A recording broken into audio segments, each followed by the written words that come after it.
गेहूं किसने बोया किसने बोया किसने बोया जी।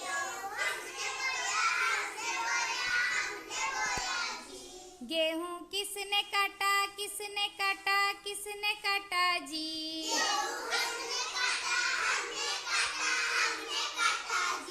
गेहूं किसने चुना किसने चुना किसने चुना जी।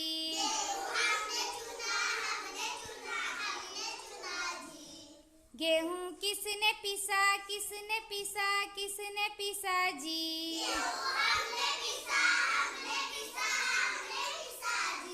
आटा किसने छाना किसने छाना किसने छाना जी।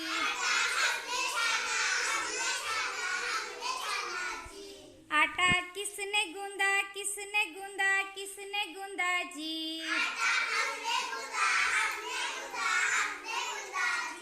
रोटी किसने बेली किसने बेली किसने बेली जी। रोटी किसने सेकी किसने सेकी किसने सेकी जी।